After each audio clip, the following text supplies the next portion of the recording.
We are back talking vintage hoops, football, hockey from Nedick's at the old garden, Madison Square Garden. Memories of old vintage stuff. This is our 5th or 6th week doing this, and it's really a kick. Alan Blumkin is a little late, so I'm going to introduce Hal Bock, who is the co-host with Alan. And how are you doing, sir? I'm good, Ralph. Good. Storms have let up back east, no doubt. Well, we're supposed to get some rain here tomorrow, but we'll see. Okay. No more snow for the winter? Is that what's predicted? Oh, please. We've had enough snow. I can do without any more snow. Good. You're one that stuck it out in New York. So many of us have migrated over the years. Have you ever been tempted to go to Florida or California, any of the warmer weather states? No. My family was here, and my wife's family was here, and so we stayed put. Here we are. Okay. Takes a lot of guts, but by the same time, you wake up in New York City. And that's something to be said for that. Is an advantage. It is on so many different levels, culturally, sports, of course. And when you're a year or so ahead of me, not that much. I just turned 70, and my golden years of being a fan were the 50s and 60s. And one of the highlights for me growing up in New York is that we had champions in all the, unless you're a Ranger or Knick fan, of course, but we had champions going all the time in baseball and in football. We had the New York Giants. And I wanted to talk today a little bit about what I consider to be the most important team. There were two big games that changed the face of football and brought attention to it. One of it was the championship game in 1956 when the Giants played the Colts. And the other, I think, was the Jets playing the Colts. Later on, 1968 season, they played in 69 for what then was not even the Super Bowl. It was the championship game and televised on two separate networks. The results brought basically the two leagues coming together, and it was Al Davis's biggest moment as commissioner. He forced the league to come together with that, and that's for next week or the week after. I want to talk about Charlie Connerly and the 56 team. That it was a great team. Or should I be thinking 58? Well, 58 was the great playoff game that went into overtime against the Colts. So I don't know why I'm thinking 56. I think they won. 56 was they were a championship team in 56, but the game that everybody it remembers wasn't as significant a game as 58. Can you first tell us why the game was as significant as it was, notwithstanding the super mega stars that played on both teams? You got Hall of Famers on both teams. They were just chock full of Hall of Famers, and it was great. That was great football, in my view. It was just fabulous football. The 56 Giants were a championship team. Charlie Connerly was the quarterback, and they had Alex Webster, and they had Frank Gifford, and they had just a plethora of really great football players. Dick Modulewski, Emlyn Tennell. I mean, you could go up and down that roster, and it was just fabulous football players. The 58 team. Go ahead. What were you going to say? Well, I was going to ask you for anything personal that you could give us about Emlyn Tennell. I remember him too, and he died very young. what was he about? Why was he so great? Tell me about Emlyn. Well, he was a great defensive back. He was the leader of that defensive backfield, and they had some really terrific players. But Emlyn was the wheelhouse. Everything seemed to revolve around him. He came to the Giants. I think he was with the Packers, and he came over to the Giants kind of late in his career. But he was such a leader on that team that he made a great difference for them defensively. And the rest of the team just kind of used him as an example, and they followed his lead. And that was a great team. The 56 Giants were a fabulous team. 58 Giants went to the overtime game against the Colts. And the reason that that game is so remembered, first of all, it was nationally televised. And in those days, I know that it sounds foolish, but in those days, that was not the case. Those games were not nationally televised. This was the championship game, and it was going to be nationally televised. And never, and I'm talking never, had a championship game gone into overtime. We just had one in the Super Bowl a couple of weeks ago. But this never happened before. And suddenly, the NFL championship was going to be decided in overtime. And that captivated the attention of the public, and it really made the NFL. The NFL suddenly became a factor in the sports world. Pro football was fine. I mean, don't get me wrong, and I loved pro football in those days, and they had some great players all around the league. But, and it's a big but, football was not then what it has become today. Largely because of television. Television discovered the NFL on that December day in 1958 when they went into overtime. Johnny Unitas was the quarterback, and Raymond Berry was the wide receiver for the Colts, and he marched them down the field in that overtime period, and they went into the end zone and they won the championship. Right. Trying to think of that. Jim Patton was. It looks like he was just standing there. The hole was wide open. It sure was. Defensive back, yeah. Yeah. From Mississippi was. I believe you're right. Yes, I think you're right. And he was a good player. Don't get me wrong. That Giant team. But they were all good that players. Line drove a hole that my grandmother could have walked through. And you're right. Alan Amici scored the touchdown. Alan Amici, yes. Alan the Horse Amici. That's Such right. incredible nicknames and legends on those two teams. Many players on the Giants that were great, they had on Baltimore that was great. Hey, Alan, I was starting to worry about you. Yeah, I'm sorry. Ladies and gentlemen, Alan Blumkin joins Hal Bock and I. And we're talking 1956, 58, football in New York. In this case, New York Giants playing Baltimore for the championship in 58, where Hal is telling me. First one was against the Bears in 56. Right. When they demolished the Bears. Yes, and then the Bears came back a couple of years later and beat them in a playoff game to make up for it. I don't remember exactly what that was. Bears were another 63, wasn't it? 63, yeah. Yeah. From 58 to 63, the Giants won 5 divisions in 6 years and lost all 5 of the championship games. Well, Rick Caceres remember was Bears running back. Yeah, they lost to the Baltimore, to the Green Bay, and one to the last one to the Bears.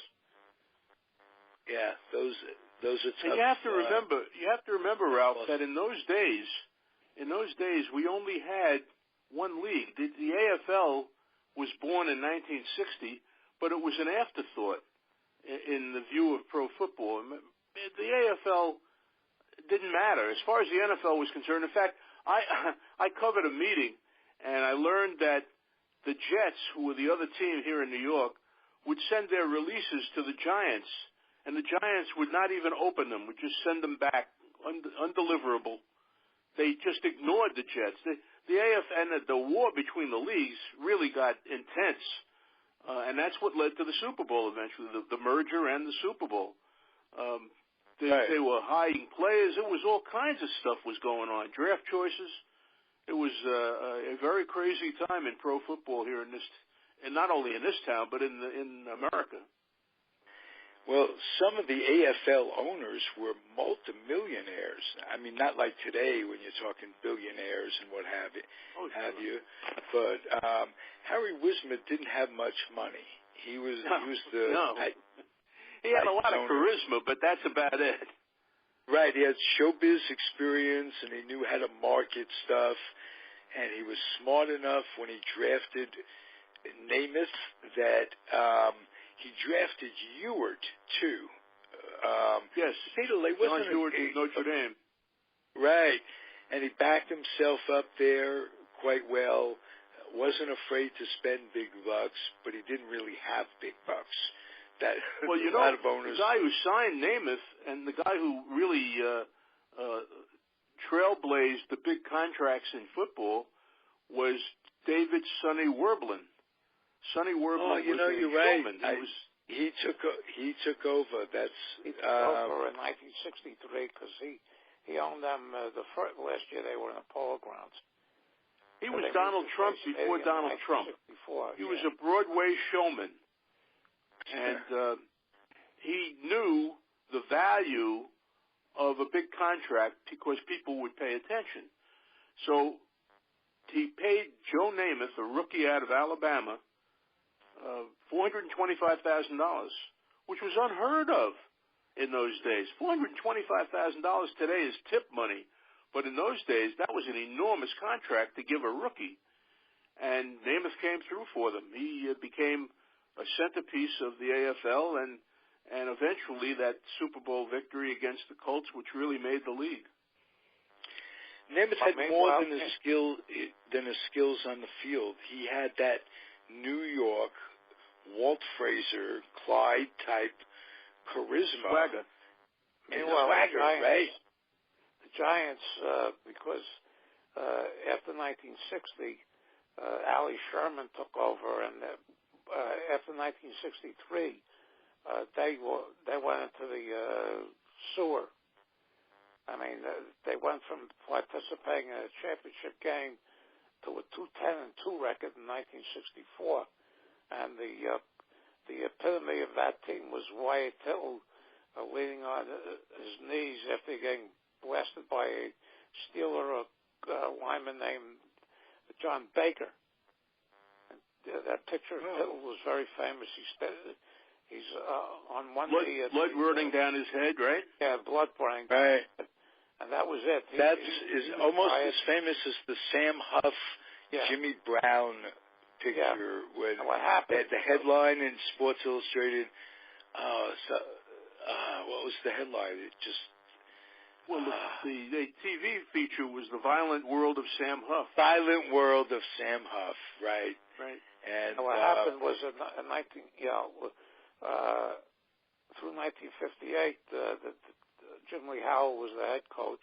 He stayed there till 1960, and the two assistants were offensive coach was Vince Lombardi, defensive coach was Tom Landry. Right. And not a bad staff, huh? Yeah, Bert Bell, who was the commissioner, urged Green Bay, which at that point was the outhouse of the NFL. That's where they used to send players as punishment. And he went to Green Bay, and of course turned that team around almost immediately. And Landry went when the Cowboys came in 1960. Landry went back home and became their head coach. So when Howell decided to pack it in after 1960, Allie Sherman became the head coach. I wonder if you guys remember the first game that Dallas ever played in New York against the Giants. 31-31. And they had Eddie LeBaron and Don Meredith as quarterback. Their first year. They were Dallas the first year was 11-1. The one was a tie with the Giants. Right. Eddie LeBaron was a midget. He was a little guy. Right, little guy from Stockton, California, UOP, and but he had the quickest hands in the pocket. I mean, he had his advantages. Today he couldn't play, but then again, Bugsy Moe, you'd say that about Bugsy Moe too, couldn't play. There are in all sports there are people of weird body types that. And backgrounds that are counted down by coaches along the way. I could think of Michael Jordan being cut from his high school basketball team. The Vikings have a Hall of Fame center named Mick Tingelhoff, who played there for years at 210 pounds. Right. On that offensive line. Ray White Tyko wasn't a big guy. No. Speaking of centers. And you had players like Big Day Lipscomb, who were monsters at that point at 300. There weren't very many of those. Right. And being quick helps, too. Now you can be big and quick at the same time. You see guys doing things on the field today that amaze in any sport. So... Well, training techniques are so much better and nutrition is so much better. Athletes are better today. There's no question in my mind. I remember the athletes that we're talking about warmly because I was a kid growing up and I just loved those players and those teams. But if you put those teams up against the teams of today, they'd have no chance because the players are bigger, faster. They're just better, I think, today. Yeah. Than they were then, even though they had great legendary characters, And they had better fundamentals. I don't care what's said. Athletic skills, the great athletic skills has superseded the basic fundamental ball player and the team game. So you have a lot of great athletes, but they don't play the team game as well in every sport. Baseball, you don't get guys over from first to second to put them in scoring position, advance them, take two and hit to right. You don't hear that anymore. Basketball, there's a lot of one-on-one going on in today's game. That's quite true. The guy responsible for the change in baseball was Earl Weaver. Earl Weaver lived for the 3-run homer. He was more than happy to wait for a 3-run homer rather than bunt players over and stolen bases and all of that old-fashioned stuff. So he was the guy who was responsible. All that stuff that makes the little nuances of the game so important. And I'm going to ask you guys both this as I go from subject to subject, but it has to do with the recent rule change saying that they're automatically going to walk a guy. You just stick up 4 fingers, you pass him, you don't even throw. Get me started. I just wrote a column about that. What a stupid idea. 10 seconds. What a stupid idea. Every 2 games, they have an intentional walk. You're going to save 10 seconds. So much goes on in the minds of baseball fans and in the minds of the players when they're walking a guy. And the manager, should they walk him? Who calls the walk? How does it affect the pitcher? Not only that, but what about if when the pitcher is trying to throw 4 wide balls, he happens to throw a wild pitch? What about if he happens to put one over the plate and the guy gets a base hit? Gary swings on it and gets a base hit. Last year on Absolutely. And there's the most famous that I covered it. In 1972 in the World Series, there was a situation where the Oakland A's were going to walk Johnny Bench, and I don't know what the count got to, but Roland Fingers was on the mound for Oakland, and they're going to walk him. The catcher is standing out there, Fingers puts the ball right over the plate, strike 3, and he struck him out. Right, he backdoored him. Moment. He reached down. The catcher reaches back into the strike zone for the ball. Also, back in those days, I think it was tennis or Fossey. It was had to be one of those two guys. Yeah. But yeah. Tennis. But back in the football, the running was priority. Was priority over the passing, especially with Lombardi. Yeah. Student body sweep right? Yeah, Jimmy Brown. Jimmy Brown won a couple of times with quarterbacks who were not very good. And, Lombardi was always Horning and Taylor, and then in the later years it was Donnie Anderson and Jim Grabowski, and they would use the run to set the pass up. Now they pass on first down all half the time. It's become a passer's league. I know. There's no question about that. Yeah. Oh, yeah. Right. You know what I think? I think Tittle and Schaffner were two of the main instigators of that. I mean, the Giants broke things open when they got Schaffner. Don't forget that Schaffner in the '63 title game against the Bears with a 7-0 lead, he dropped a pass that was right in his bread basket, and that turned the whole game around.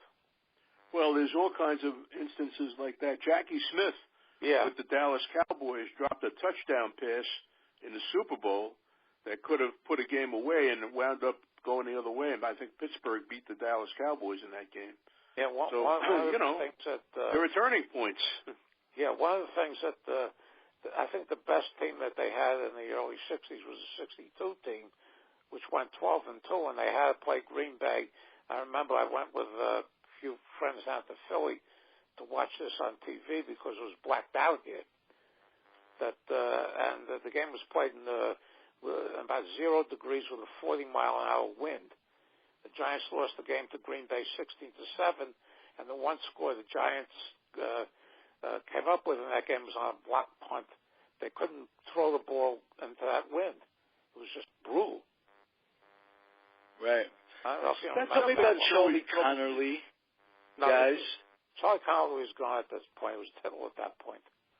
No, but I mean, I'm just, again, getting off the subject a little bit. Tell me about him.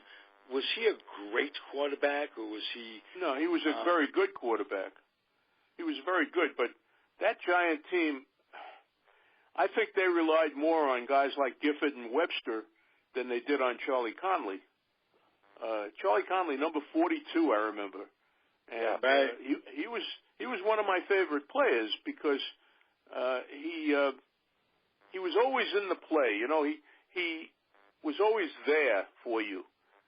But the reliability for that team, I think the primary offensive guys were Alex Webster and Frank Gifford. Exactly, yeah. And they had Rote as well, Kyle Rote.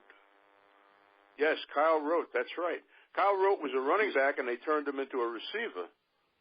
Right. And, he was terrific. And they did that with Gifford got co-cocked by Nedick in 1960. Gifford sat out 61 and played his last 2 seasons as a wide receiver. Yeah, and a good one too. I must make clear that it was both a legal and a good shot that he took, Bednarik. He stood over him and pointed, but not because he was happy he was knocked out.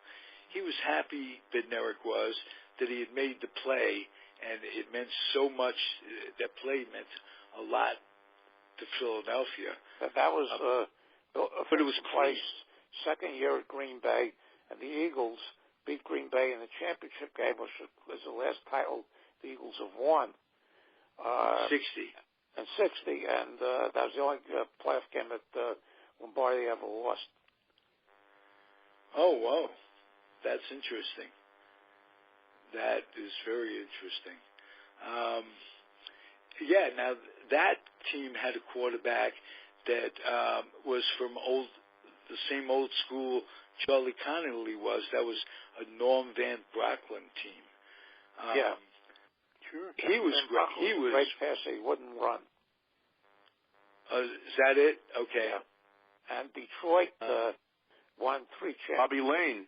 Yeah, 3 championships in the 50s, which they haven't won since, and they've hardly been to the playoffs since, with Bobby Lane, who,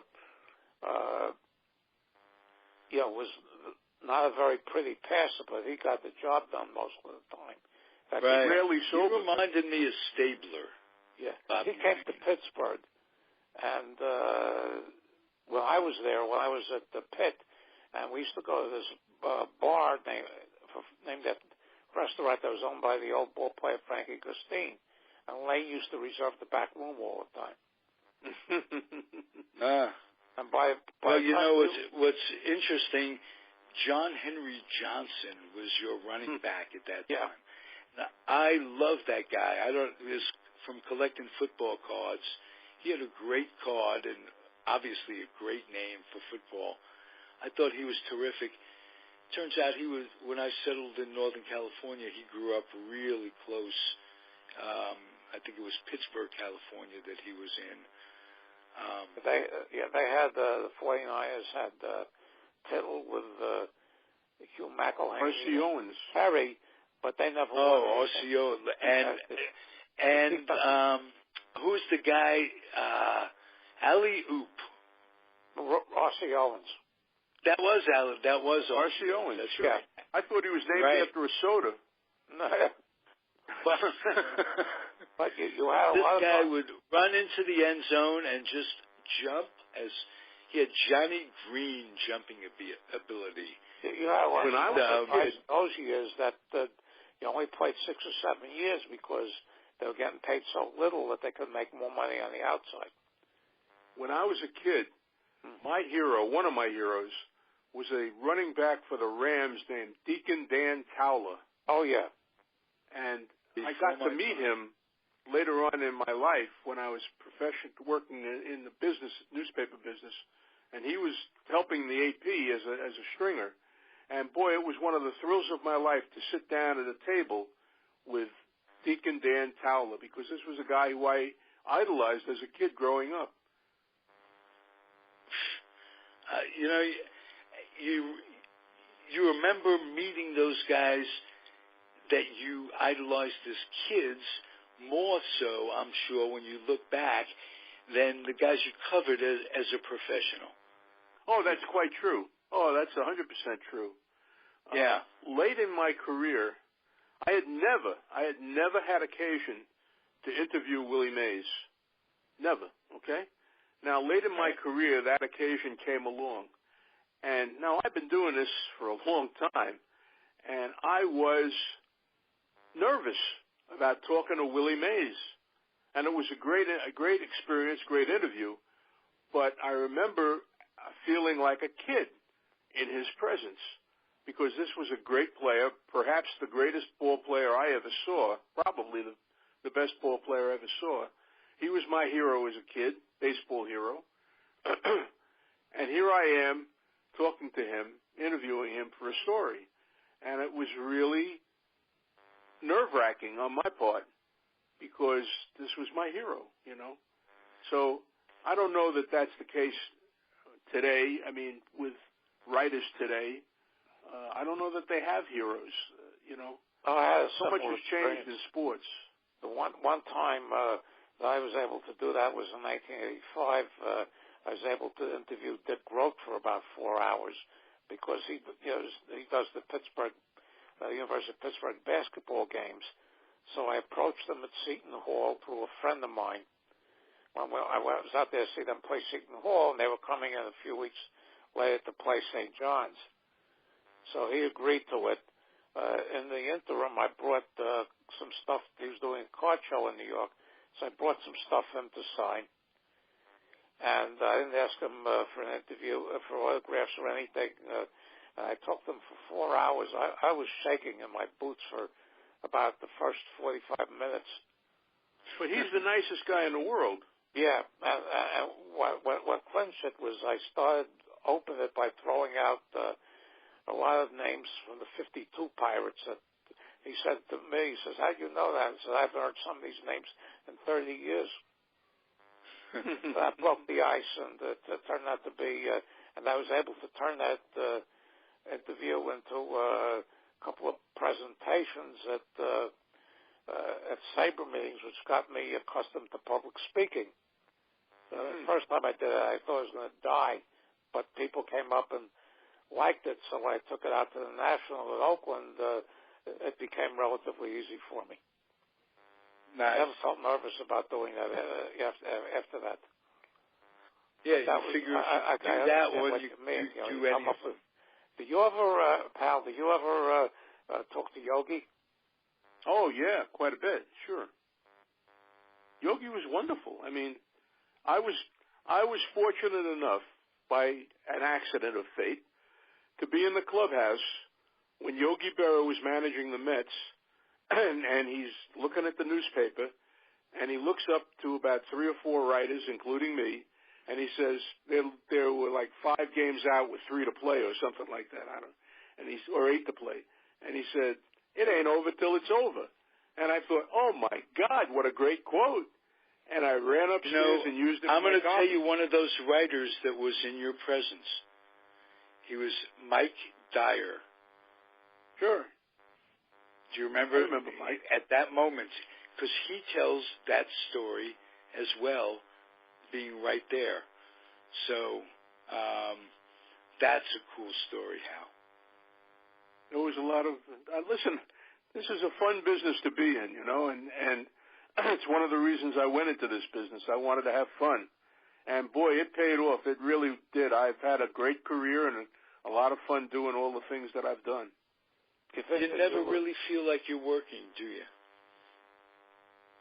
You do, because there's a lot of pressure sometimes. When everybody is cheering and running around, and you got to write a story and tell the story, that's a lot of pressure. But in the aftermath, when you look back, boy, I was there, What a great moment to be there, to cover Reggie Jackson's 3 home runs in the World Series. I was there, too. I was in the upper deck. What an amazing moment that was. And you're writing copy, and in your copy, you mention the name Babe Ruth. You've seen something very special, That's easy. That's a good point. Every time you write the name Babe Ruth compared to something that's going on today. Exactly. Very well said. What would have you liked to have known about Babe Ruth that has never been out there? What are some of the mysteries of Babe Ruth? I'll ask you both that. Well, for me, obviously Babe Ruth died before I was into this business. I was a kid when he died. But the thing, I've read a lot about Ruth, a lot of the legend about Ruth.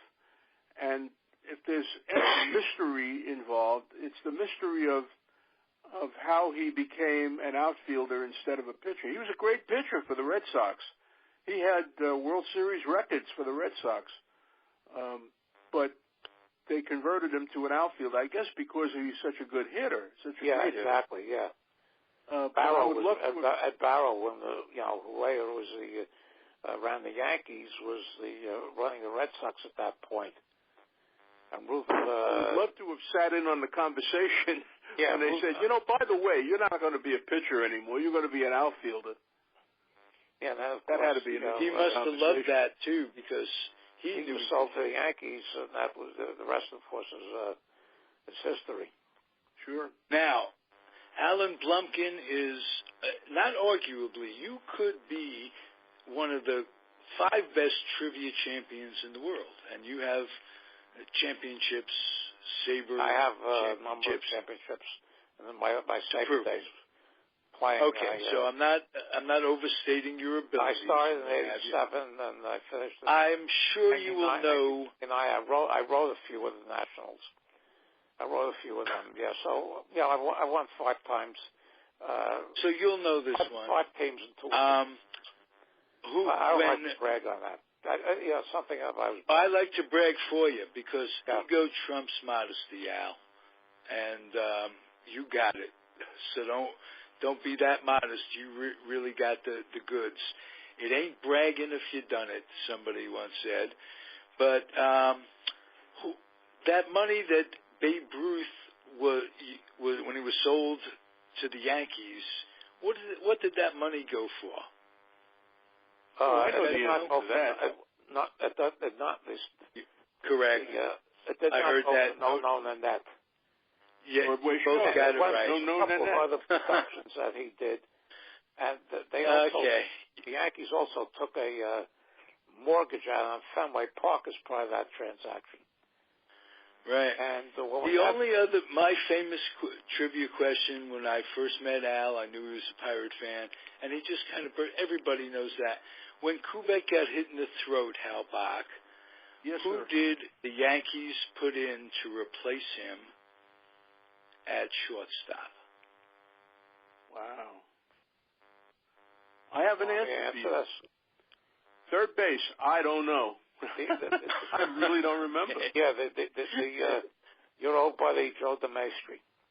Yes. Oh, okay. Joe DeMaestri. Good field, no hit. Great. Yeah. Very nice guy, and I think that people were talking customarily in late innings.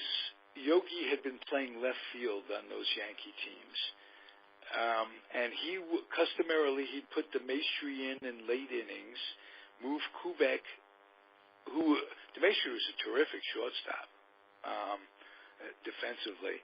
He'd move Kubek to left and take Yogi out. Well, he didn't do that. Casey didn't, and there were rumors that was, it was just a move he missed on the bench, and that game probably cost him his job. If they won that game, you couldn't fire a world championship winner. But it was Joe DeMaestri. But it was funny when I asked Alan the same thing. He goes, "Oh, that was Joe DeMaestri. Come on." It was just saying that. No, Nedick. Come on. Is there anything? I couldn't ask you guys anything that you wouldn't know. So that's why you have us on the show. Well, I'll tell you. That's right. Exactly. The story when they had the Sabre convention in Boston in 2002, they had a couple of people who were descendants of Harry Frazee, and were trying to rework history. And somebody asked me, I said, all I can tell you is when Frazee bought the team, they were world champions. When they sold their teams, they would dredge the American League. I said that's all you have to know. That's bottom line, no question. Hey, gentlemen, this has been an excellent show. I had fun doing it, and it sounds like you guys are really enjoying it. Yeah. Hal, by the way, I got your book and I read it in one sitting. I enjoyed it very much. Did you like it? Very much so. Good. Last week we forgot to touch on Denny McClain, but that was in your book. Yeah, there are some gaps in there because somebody mentioned to me Marquise Grissom. I left him out. Of course, the Braves a World Series in the early '90s. He got suspended for cocaine, I guess. And my friend Ralph mentioned Dan Schlossberg. Danny Schlossberg mentioned that to me. He said, "You left out Marquise Grissom," and he was right. I just overlooked it. So it's not 100%. It's not perfect, but it's as good as I could do. I don't even remember that one. Yeah. But I found it very, very easy reading and very, very enjoyable. I've recommended. Good. I'm glad you enjoyed it. I've recommended it to friends of mine. Thank you. My pleasure. Good, and that's high praise because Alan Blumkin doesn't read 5 or 6 books a week anymore. But I'm sure you read at least 2 or 3. No, I can't. I don't have that capacity anymore. It's too much. Okay. Yeah. So let's put it this way: he picked your book, Hal, to read if he doesn't have the capacity. I appreciate that. That's high praise. Yes. Thank you, gentlemen. You guys are terrific, and we'll do it next week, same time, same bat channel. Okay. Next week I'll be on time. Look forward to it. Alan, we've been doing this a year, maybe 2-3 times a week for a year. You were late, and I said on the air, Alan isn't here. I'm concerned. Just stay coming back. I thought it was 10 minutes It was 10 minutes early. My watch said it was 8 o'clock. The watch. Okay, well, we're not Edward R. Murrow. That's not the problem. It's your health and keeping coming back that concerns me. Yeah, David and I are going to do 1911 through 1920 on Thursday, and I'm inviting Ian back. Oh, beautiful. Beautiful. You guys, I listened to that. You guys have a great dynamic.